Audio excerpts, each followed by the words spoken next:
Book 2, Chapter 3. The Days of Imprisonment. The arrival of a second fighting machine drove us from our peephole into the scullery, for we feared that from his elevation the Martian might see down upon us behind our barrier. At a later date we began to feel less in danger of their eyes, for to an eye in the dazzle of the sunlight outside our refuge must have been blank blackness. But at first the slightest suggestion of approach drove us into the scullery in heart-throbbing retreat. Yet terrible as was the danger we incurred, the attraction of peeping was for both of us irresistible, and I recall now with a sort of wonder that, in spite of the infinite danger in which we were between starvation and a still more terrible death, we could yet struggle bitterly for that horrible privilege of sight. We would race across the kitchen in a grotesque way, between eagerness and the dread of making a noise, and strike each other, and thrust and kick within a few inches of exposure. The fact is that we had absolutely incompatible dispositions, and habits of thought and action, and our danger and isolation only accentuated the incompatibility.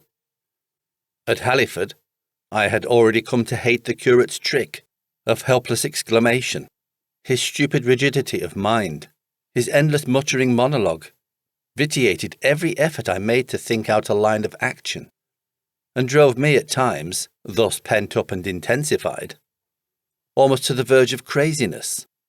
He was as lacking in restraint as a silly woman. He would weep for hours together, and I verily believe that to the very end this spoiled child of life thought his weak tears in some way efficacious. And I would sit in the darkness, unable to keep my mind off him, by reason of his importunities. He ate more than I did, and it was in vain I pointed out that our only chance of life was to stop in the house until the Martians had done with their pit, that in that long patience a time might presently come when we should need food. He ate and drank impulsively, in heavy meals at long intervals. He slept little. As the days wore on, his utter carelessness of any consideration so intensified our distress and danger that I had, much as I loathed doing it, to resort to threats, and at last to blows. That brought him to reason for a time. But he was one of those weak creatures, void of pride, timorous, anemic, hateful souls, full of shifty cunning, who face neither God nor man, who face not even themselves. It is disagreeable for me to recall and write these things, but I set them down that my story may lack nothing. Those who have escaped the dark and terrible aspects of life will find my brutality, my flash of rage in our final tragedy, easy enough to blame, for they know what is wrong as well as any, but not what is possible to tortured men. But those who have been under the shadow, who have gone down at last to elemental things, will have a wider charity. And while within we fought out our dark, dim contest of whispers, snatched food and drink, and gripping hands and blows, without, in the pitiless sunlight of that terrible June, was the strange wonder, the unfamiliar routine of the Martians in the pit. Let me return to these first new experiences of mine. After a long time I ventured back to the peephole, to find that the newcomers had been reinforced by the occupants of no fewer than 3 of the fighting machines. These last had brought with them certain fresh appliances that stood in an orderly manner about the cylinder. The second handling machine was now completed, and was busied in serving one of the novel contrivances the big machine had brought. This was a body, resembling a milk can in its general form, above which oscillated a pear-shaped receptacle, and from which a stream of white powder flowed into a circular basin below. The oscillatory motion was imparted to this by one tentacle of the handling machine. With 2 spatulate hands the handling machine was digging out and flinging masses of clay into the pear-shaped receptacle above, while with another arm it periodically opened a door and removed rusty and blackened clinkers from the middle part of the machine. Another steely tentacle directed the powder from the basin, along a ribbed channel towards some receiver that was hidden from me by the mound of bluish dust. From this unseen receiver, a little thread of green smoke rose vertically into the quiet air. As I looked, the handing machine, with a faint and musical clinking, extended, telescopic fashion, a tentacle that had been a moment before a mere blunt projection, until its end was hidden behind the mound of clay. In another second, it had lifted a bar of white aluminium into sight, untarnished as yet, and shining dazzlingly, and deposited it in a growing stack of bars that stood at the side of the pit. Between sunset and starlight, this dexterous machine must have made more than 100 such bars of the crude clay, and the mound of bluish dust rose steadily until it topped the side of the pit. The contrast between the swift and complex movements of these contrivances and the inert, panting clumsiness of their masters was acute. And for days I had to tell myself repeatedly that these latter were indeed the living of the two things. The curate had possession of the slit when the first men were brought to the pit. I was sitting below, huddled up, listening with all my ears. He made a sudden movement backward, and I, fearful that we were observed, crouched in a spasm of terror. He came sliding down the rubbish and crept beside me in the darkness, inarticulate, gesticulating, and for a moment I shared his panic. His gesture suggested a resignation of the slit, and after a little while my curiosity gave me courage, and I rose up, stepped across him, and clambered up to it. At first I could see no reason for his frantic behaviour. The twilight had now come. The stars were little and faint, but the pit was illuminated by the flickering green fire that came from the aluminium making. The whole picture was a flickering scheme of green gleams and shifting rusty black shadows, strangely trying to the eyes. Over and through it all went the bats, heeding it not at all. The sprawling Martians were no longer to be seen.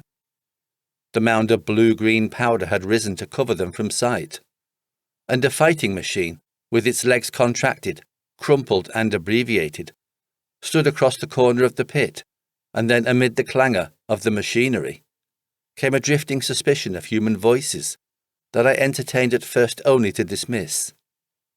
I crouched, watching this fighting machine closely, satisfying myself now for the first time that the hood did indeed contain a Martian.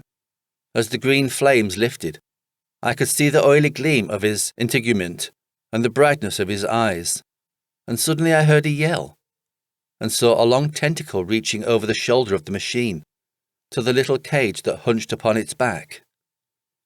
Then something struggling violently, was lifted high against the sky, a black vague enigma against the starlight, and as this black object came down again, I saw by the green brightness that it was a man. For an instant he was clearly visible. He was a stout, ruddy, middle-aged man, well dressed 3 days before. He must have been walking the world, a man of considerable consequence. I could see his staring eyes and gleams of light on his studs and watch chain. He vanished behind the mound, and for a moment there was silence, and then began a shrieking and a sustained and cheerful hooting from the Martians. I slid down the rubbish, struggled to my feet, clapped my hands over my ears, and bolted into the scullery. The curate, who had been crouching silently with his arms over his head, looked up as I passed, cried out quite loudly at my desertion of him, and came running after me. That night, as we lurked in the scullery, balanced between our horror and the terrible fascination this peeping had, although I felt an urgent need of action, I tried in vain to conceive some plan of escape. But afterwards, during the second day, I was able to consider our position with great clearness. The curate, I found, was quite incapable of discussion. This new and culminating atrocity had robbed him of all vestiges of reason or forethought. Practically, he had already sunk to the level of an animal, but as the saying goes, I gripped myself with both hands. I grew upon my mind. Once I could face the facts that, terrible as our position was, there was as yet no justification for absolute despair. Our chief chance lay in the possibility of the Martians making the pit nothing more than a temporary encampment. Or even if they kept it permanently, they might not consider it necessary to guard it, and a chance of escape might be afforded us. I also weighed very carefully the possibility of our digging a way out in a direction away from the pit. But the chances of our emerging within sight of some sentinel fighting machine seemed at first too great, and I should have had to do all the digging myself. The curate would certainly have failed me. It was on the third day, if my memory serves me right, that I saw the lad killed. It was the only occasion on which I actually saw the Martians feed. After that experience, I avoided the hole in the wall for the better part of a day. I went into the scullery, removed the door, and spent some hours digging with my hatchet, as silently as possible. But when I had made a hole about a couple of feet deep, the loose earth collapsed noisily, and I did not dare continue. I lost heart, and lay down on the scullery floor for a long time, having no spirit even to move. And after that I abandoned altogether the idea of escaping by excavation. It says much for the impression the Martians had made upon me, that at first I entertained little or no hope of our escape being brought about by their overthrow through any human effort. But on the fourth or fifth night I heard a sound like heavy guns. It was very late in the night, and the moon was shining brightly. The Martians had taken away the excavating machine, and save for a fighting machine that stood in the remoter bank of the pit, and a handling machine that was buried out of my sight in a corner of the pit, immediately beneath my peephole, the place was deserted by them, except for the pale glow from the handling machine, and the bars and patches of white moonlight. The pit was in darkness, and except for the clinking of the handling machine, quite still. That night was a beautiful serenity, save for one planet. The moon seemed to have the sky to herself. I heard a dog howling, and that familiar sound it was that made me listen. Then I heard quite distinctly a booming, exactly like the sound of great guns. 6 distinct reports I counted, and after a long interval, 6 again, and that was all.